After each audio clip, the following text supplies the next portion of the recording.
Good morning and welcome to Morning Movie News. So every time that Mark Ruffalo does any kind of press tour these days, the only thing anyone wants to know about is what's going on with the Hulk. And I think deservedly so, because Mark Ruffalo has by far and away made the character his own. I think what Joss Whedon brought to the table as well in terms of the idea of how Banner would be, that he'd be a little on edge, that he'd be a little bit mischievous, I think was a brilliant idea and really elevated the Banner persona. I think for so long everybody focused on the Hulk, and I think people weren't quite sure what to do with Bruce Banner. So I think that Whedon and Ruffalo together solved that problem and have created, I think, one of the most compelling, not only one of the most compelling versions of the Hulk, but one of the most compelling members of the Avengers. So of course, again, every time he does an interview, people ask him about the Hulk. When I interviewed him for Now You See Me, I asked him about the Hulk and Science Bros, and he was aware of Science Bros, which was very cool. And I'll get back to Science Bros in a moment. But anyway, right now, Ruffalo is doing press for Begin Again, his movie with Keira Knightley about like a down-and-out music executive who finds a new talent. But everyone's just asking him about the Hulk. And this time, he seems to have something slightly different to say. Ruffalo has always said he wants to do a Hulk standalone film, that he's very invested in the character and wants to explore the character further. And he has also noted that in the Avengers 2 Age of Ultron, there will be more of a spotlight on the Hulk. Also Hawkeye, I mean, we've discussed before that they're using the Avengers 2 to shine a spotlight on characters that don't have their own movies and haven't gotten quite as much attention. Maybe that also has to do with contract disputes? Who knows? But you know, the Marvel Cinematic Universe can't depend on Robert Downey Jr. forever. Although, again, Science Bros, part of the appeal of this new Bruce Banner is his close relationship with Tony Stark. If you Google Science Bros, you will see all the shipping and fan fiction that exists for these two characters. It's an intense fan base, and I hope Marvel decides to utilize it. So I think that, obviously you want to have a Hulk movie. Now, I don't know how far in advance Marvel can plan. They said they're going to have movies coming out until 2028, and I'm sure they have internal plans. But I would advise them against sharing too much of their future plans, because nothing should be set in stone. But yet when you tell the fan base, all of us, what's coming, we kind of fall in love with some projects. And so we were very sad to see them either go or change to the point where they're unrecognizable. Look, of course, what happened with Ant-Man. So I think that, I know that Marvel probably is in a position now to try and one-up Warner Brothers and their supposed big DC Cinematic Universe announcement for Comic-Con that slipped out last week. The whole thing about the whole lineup, and they have all these films greenlit 3 a year. So Marvel, of course, is like, well, what could we possibly announce that will compete with that? And maybe they're thinking a standalone Hulk movie, because that's why this is in the headlines again. Mark Ruffalo seems to be committing a little bit more to the possibility that this is something that's on the table over at Marvel Studios and could potentially be greenlit. This might be, and so the speculation is that this might be one of the things that's announced at Comic-Con this year. And I think Hall H would go crazy. And I think, as I've discussed before, when many of us thought that, and there was a rumor that Planet Hulk would be the Marvel Phase 3 storyline, that there are some great Hulk stories, and the Planet Hulk storyline is also fantastic because it removes Hulk from planet Earth. And now they have the Guardians of the Galaxy, obviously, but it gives a reason for why there will be no other Marvel characters in the film. Now, what I wanted to speak to is that one of the things I liked the most about the DC announcement was the pairing of the Flash and Green Lantern for their own film. Because I really thought that the pairing of Captain America and Black Widow and Nick Fury, actually, that whole team, taking a large chunk of the Avengers and giving them like not so much a spin-off movie, but like one of those .5 movies that they always, .5 issues in the comics, I thought was incredibly successful. And it takes a pressure off of just one character having to deliver. I think that was something that hurt Thor and Loki. That kind of is a joint movie in itself. But I think maybe Thor: The Dark World would have been a little bit better if they hadn't had to take such a step back from the Avengers universe that had been created. One of the great things about Captain America is that because it was a team film, still very much so, that it built on what happened in the Avengers. Whereas even Iron Man 3, I feel, was a little bit guilty, just along with Thor: The Dark World, of taking us out of some place we'd gotten to. It was like falling back. It was regressing. And I think that team-up movies are a very cost-effective way to still maintain that group dynamic, but not having to call everybody back in. So who would I like to see the Hulk team up with? Well, you've probably guessed it, Tony Stark. I don't know if Robert Downey Jr. would be open to this, but he has such great chemistry with Mark Ruffalo. I love their interplay. If we could even maybe pull in Michael Douglas and or Paul Rudd into the group, and Paul Rudd is playing a thief, as we all know now. Although I apologize, I'm not very familiar with Scott Lang. Apparently he was always a thief, but he must have some scientific knowledge. But I feel that Paul Rudd actually would work quite well with that group, and maybe even Michael Douglas would as well. I don't know what's going to happen to his character over the course of the first Ant-Man film, if he'll stick around. But just a Science Bros movie, I think would be really fun. I would be very excited about that, and I think that Marvel could potentially make a lot of money out of that. I think they would make a lot of money out of a Hulk movie in general. So I'd like to either see it go the Science Bros route or the Planet Hulk route. And I think a Planet Hulk movie would be phenomenal. And of course, anyone who's read Planet Hulk knows it ties back when Hulk comes back for revenge. So that's your Phase 4, and after Thanos, who's going to be your big boss? How about a Hulk who's pretty ticked off? There's a lot of John Carter of Mars elements to Planet Hulk, and I think if done right, like look at what they're doing with Hercules. That's one of the things I like the most about the upcoming Hercules films with Brett Ratner, that it has like a lot of Frank Frazetta references. Of course, the trademark, the most well-known John Carter of Mars artist. I think to bring that to a Hulk movie could be fascinating. And Mark Ruffalo is a great actor. I think he could handle, he's really embraced motion capture acting, just like Andy Serkis. I think they're both very talented individuals, obviously so. And so if we finally have an actor, I think who enjoys playing both halves of the creature and can. He's utilizing his acting technique in both scenarios. It's not like, I believe Edward Norton is like, okay, I've done Bruce Banner, now special effects team, go do the Hulk and run with that. I don't get to contribute anything. So that's the first story of the day. I'm curious to what you guys think. Do you want a Hulk movie? What Hulk movie do you want? Do you think that it can compete in the box office? Do you want to see him team up with anyone, or do you want a Planet Hulk film? And also, what do you think of Marvel? Do you think there's a danger here, of, not just Marvel, but DC as well, of perhaps really revealing too much of their plans and really kind of putting themselves in a difficult position if those plans need to change? I mean, this is a fluid business. Certain things click, certain things don't. And I think a studio, any creative company, needs to keep themselves in a place where they can make the necessary changes. So that's one reason to avoid spoilers.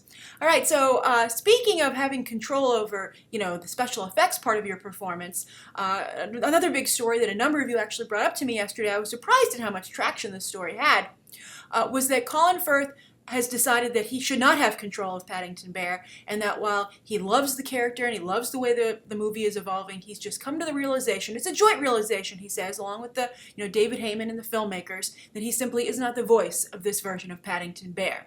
I think this is great. I think Colin Firth, when you say, hey, fun family film, I'm not like, Colin Firth. I think that Colin Firth is used to much better effect over in Kingsman, The Secret Service. I'm very excited for that movie and what it could potentially do for his career if he manages to deliver.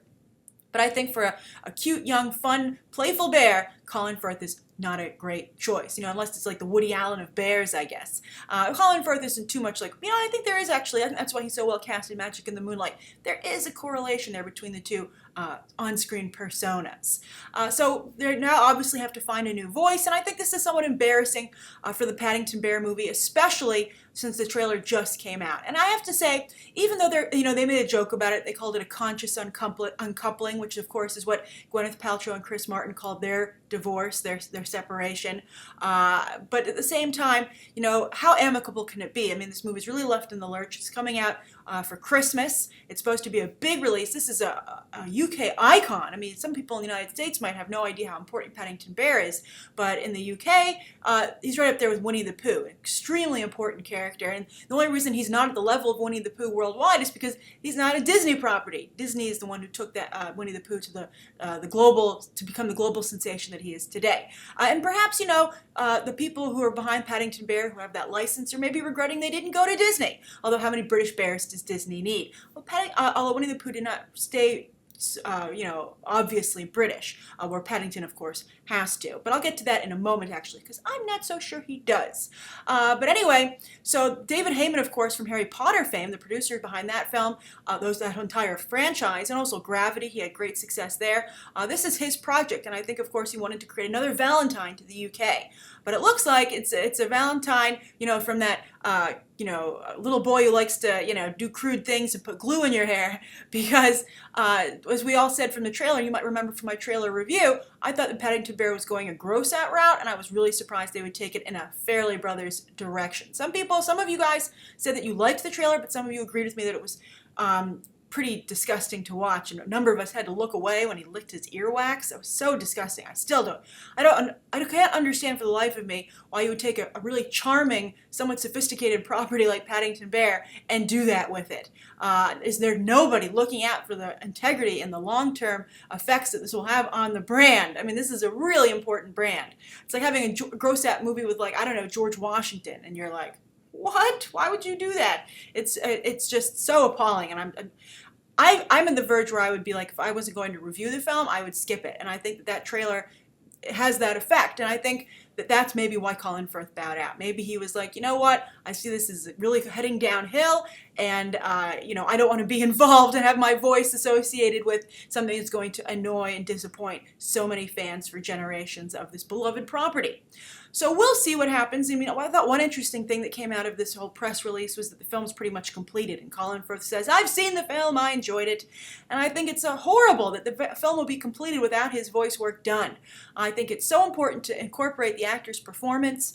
Maybe he did do a performance, and now someone else is going to have to match their voice to Colin Firth's performance, and I think there's going to have a disjoint there. I mean, let's not forget Al Pacino left Despicable Me 2, and while he's replaced by Benjamin Bratt, I think Benjamin Bratt really, had strict guidelines he had to adhere to and was never really able to deliver the performance I think he would be capable of.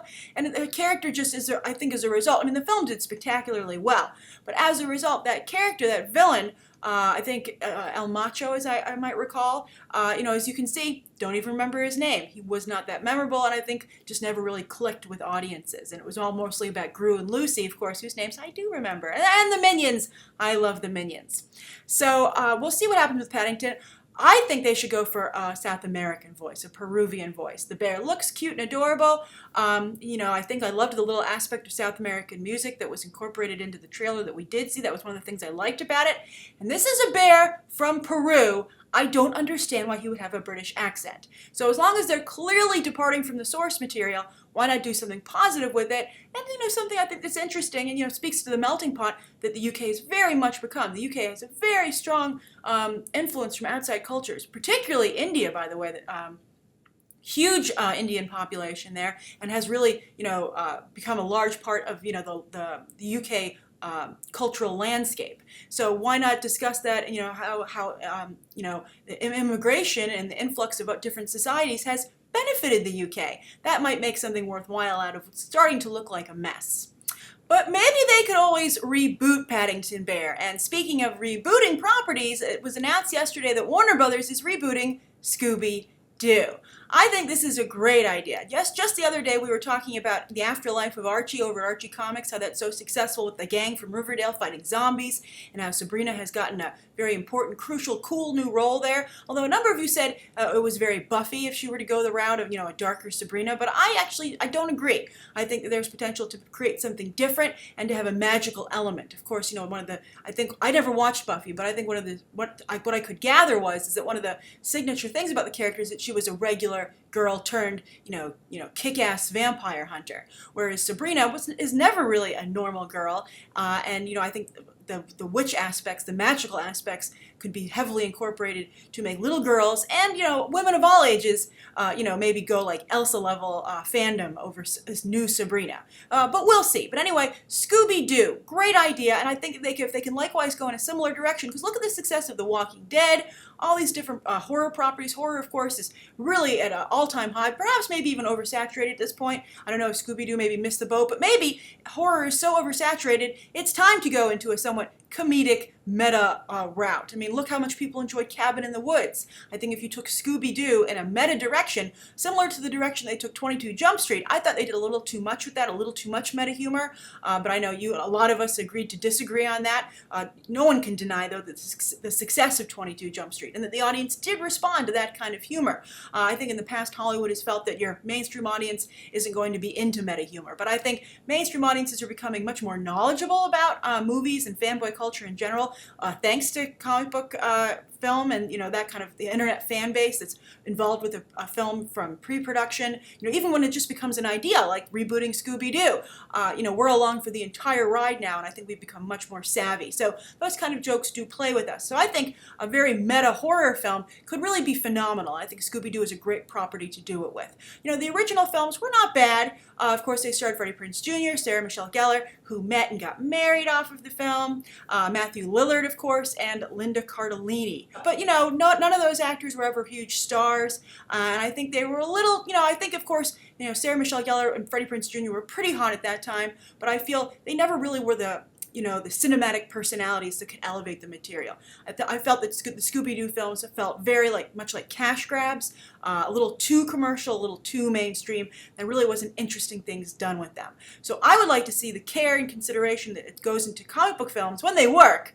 I know they still have problems casting comic book movies today. I mean, of course, a number of us aren't so pleased with the way Fantastic Four is shaping up, but I guess this is like a Fantastic Four of comedic horror properties. So I actually think this is a great idea, and I think people would be happy to forget about the original Scooby-Doo films. They did pretty well at the box office, but I don't think anybody misses them or remembers them particularly fondly. I think it's the property that continues to do well from Hanna-Barbera. And there are great jokes. I mean, think of all the meta references that could be made about taking off the masks. I think the original films to some degree go there, but I think you could have much more fun with it today, and you'd have an audience that would be much more capable of going along for the ride and eager to do so.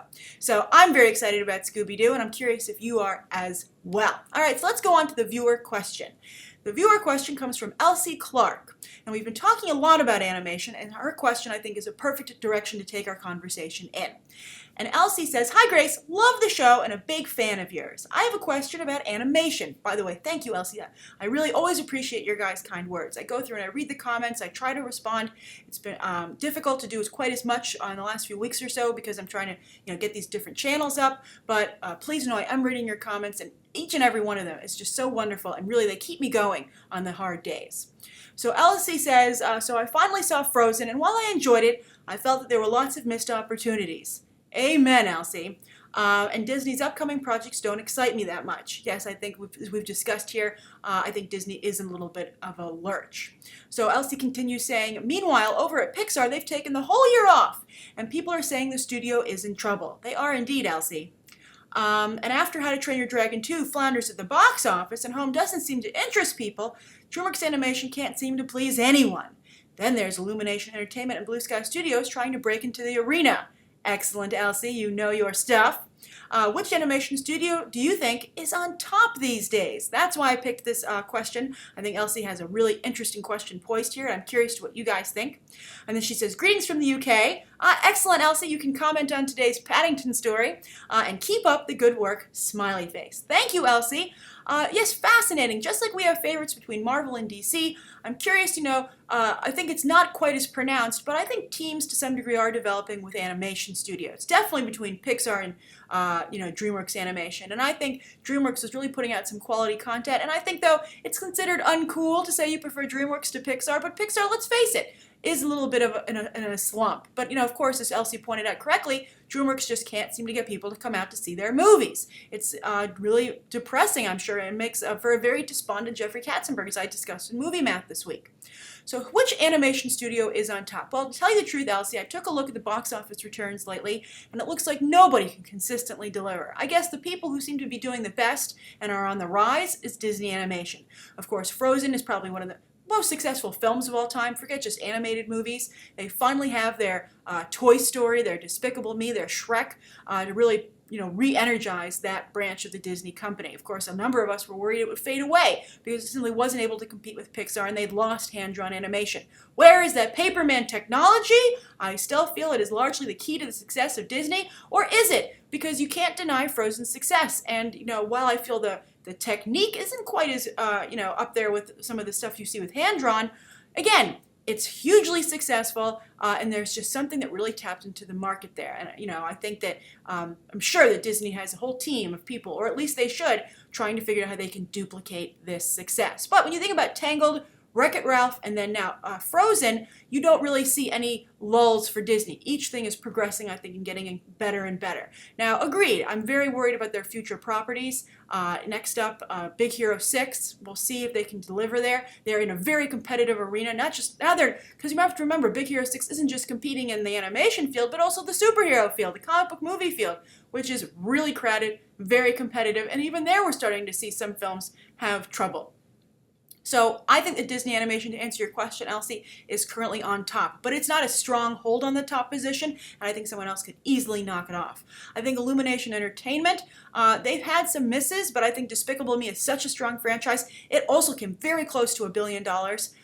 It's just so close, but Frozen surpassed it. That has $900 million. It's the most successful film that Universal Studios, most profitable film that Universal Studios has ever distributed. And of course, you have the Minions movie coming up. So I think because of Despicable Me, I think Illumination Entertainment is also in a very good position. Blue Sky is struggling. Of course, Rio 2, not a huge hit. Epic, not a huge hit. I think they're also in trouble. Let's see if they can get things back on track with their planned Peanuts movie. But again, they are not doing particularly well. And then Pixar, I think Pixar is definitely in trouble. Inside Out, I don't know. The Good Dinosaur delayed considerably. I don't know what's going to really help Pixar put them back. So I guess that Disney Animation is not only in the front because of the strength of their product, at least at the box office, but because everybody else is shooting themselves in the foot. So right now, I would put Disney Animation, then Illumination Entertainment, then DreamWorks, I think. And DreamWorks would be higher if they weren't just floundering at the box office. Then I'd say Pixar behind DreamWorks right now, and then Blue Sky at the bottom. Sony Animation is a wild card. Cloudy the Chance of Meatballs 2, not the biggest performer. I think it was a little bit of a setback for them after the strength of Hotel Transylvania, but they're coming, and I think this Medusa property has a lot of potential, even though it's a slight Frozen ripoff. So I don't really know where quite to categorize Sony Animation right now. But I'm very curious to what everybody else here has to say. What animation studio is your favorite right now? Who do you vouch for? What animation placard do you see go up in front of a trailer and go, oh, I'm excited about this? Or are you just excited about what's going on in animation in general right now? You have no favorites and you think competition breeds better product. Although I guess Jeffrey Katzenberg would be like, what else do I have to do? I put out a phenomenal film and nobody cared. All right, write your thoughts down below. Thank you so much for your question, Elsie. I loved how knowledgeable you were about the animation industry, and if I was able to contribute to that in any way, I'm very humbled and proud. And I think it's a great question, and I think that even if you did pick up stuff from me, I think you built on it really nicely. And I just continue to be so impressed with BTT viewers. You guys are so smart, and that's why we can have such great conversations here. All right, thank you so much for tuning in. Write down below what you think of today's top 3 stories, the viewer question, anything you want to see covered tomorrow, and any questions that you might have. All right, thanks for watching. Bye.